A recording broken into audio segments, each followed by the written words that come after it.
Hey there YouTube, it's Nick with Feeding Fitness. Fall is right around the corner, so you all know what that means. Pumpkin flavored everything. So I decided I'd start off with a pumpkin flavored recipe. Going to make pumpkin cookies with chocolate icing.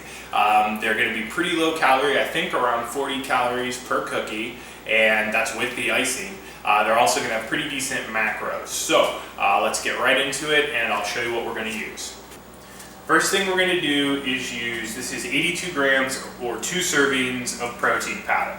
I'm using vanilla and I'm using phase 8, it's a blend. I would suggest you use a blend or a casein protein for this recipe. You can use whey, but it'll be a little fluffier if you use a blend or if you use casein. I'm using vanilla. You could also use chocolate if you want chocolatey pumpkin flavor. You could also use peanut butter. I mean, it's really up to you. So 2 scoops into the bowl.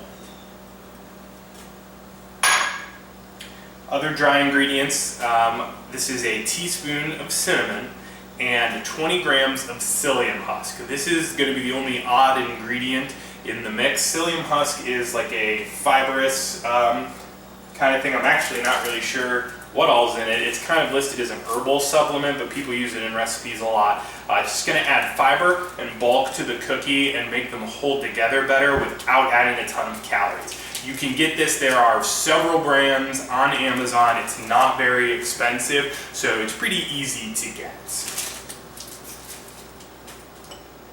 Alright, it wouldn't be pumpkin if we didn't add pumpkin. I always use just pure pumpkin. You want to make sure you get pure pumpkin and not pumpkin pie mix. They are different things with different macros. Pure pumpkin has pretty good macros. So this is going to be 2 servings or 244 grams of just pure pumpkin. And finally, we're going to use 230 grams of egg whites. It's 5 servings of like all white or any liquid egg white product. 5 servings is about equal to 5 just actual egg whites if that's all you have. And that's fine, you can use real egg whites because we're going to cook these, so it doesn't really matter. But I find liquid egg whites are just simpler and take less time. So add that to the bowl. And that's it, 5 ingredients, and we're just going to mix it up. Alright, and you really want to make sure you mix it good. Get your forearm workout in. Protein powder has a tendency to clump, and you don't want any secret little pockets of protein powder because they taste like shit, and they don't do well when you actually bake the cookies. So, once you have it nice and mixed, we're going to lay it out on a sheet. You can spray a cookie sheet with Pam, or I like to use parchment paper because it really makes it, sometimes even when you use Pam, it still sticks. With this parchment paper, it almost never sticks. So, the macros that I got for these cookies are based on making 18 cookies. You can make as many or as few cookies as you like and make them as big or as small as you want. It's just going to change your macros per cookie. The macros for the total recipe will remain the same. So I'm going to start laying these out and I'll show you about how big I make them. I'll show you the first couple. These will basically cook to be about the size that they are on the pan. So then they'll fluff up a little bit, but that's about how I'm going to do it. And I'll do about 18 of those. Okay, here they are, all laid out. Like I said, it makes about 18 of them. They're all roughly the same size.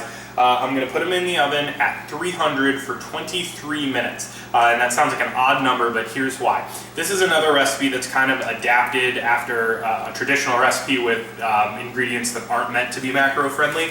I find when you make trades from flour to protein powder when making a recipe, you always have to cook it a little bit longer. The original recipe, I think, called for a 20-minute cook time, and those last extra 3 minutes just tend to help. I did 2 batches last time I made this, one at 20 minutes and one at 23 minutes, and the 23-minute batch just turned out better. So I'm going to pop these in, and while these are cooking, we'll make the frosting.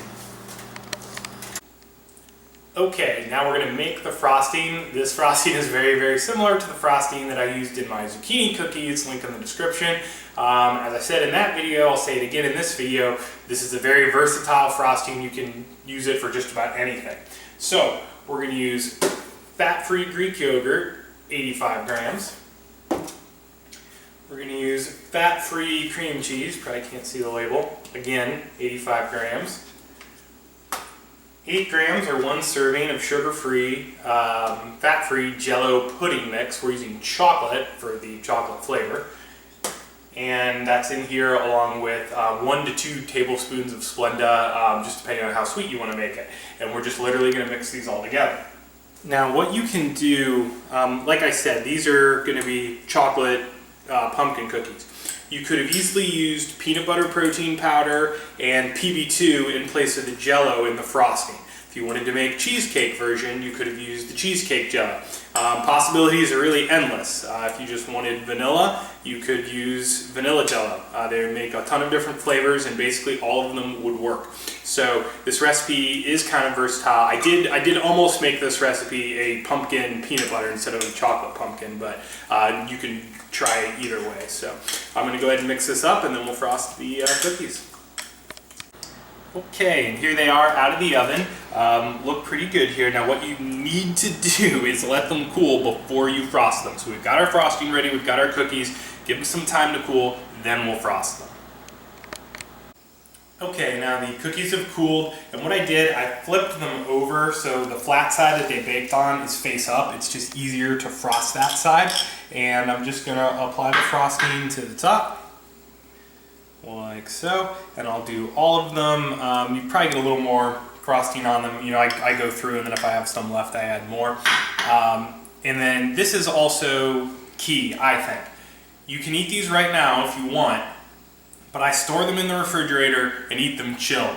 And I just think they taste a lot better that way if you eat them right out of the refrigerator. You don't have to, but that's just my preference. You can eat them now if you want. So I'm going to frost the rest of these, and then I'll show you the finished product. Okay, here's what half of them look like, all frosted. You get a decent amount of frosting per cookie. They are delicious. Now the macronutrients. 39 calories per cookie if you use all the same brands that I did. You're going to have 0.1 grams of fat, so almost fat-free. You'd have to eat 10 of them to get a gram of fat. 3.5 carbs, 1.5 of which is fiber, and 5.6 grams of protein. So if you eat 2 of these, you're getting 11 grams of protein for very little fat and carbs, and you've also got some fiber coming along. So pretty good recipe. If you really want to eat, 10 of them, you could. I mean, 390 calories isn't all that much, and 10 of these cookies is quite a lot of food. So do what you want, eat as many as you'd like, and like I said, if you want to make the recipe, you can make bigger cookies or smaller cookies, or if you do want to eat the entire thing all at once, just make a half batch like this. So that's it. Please give the video a thumbs up if you like it. Questions can go down in the comments below or over at the Facebook page at facebook.com/feedingfitness. And please do subscribe to the channel if you haven't already, and I will see you guys next time.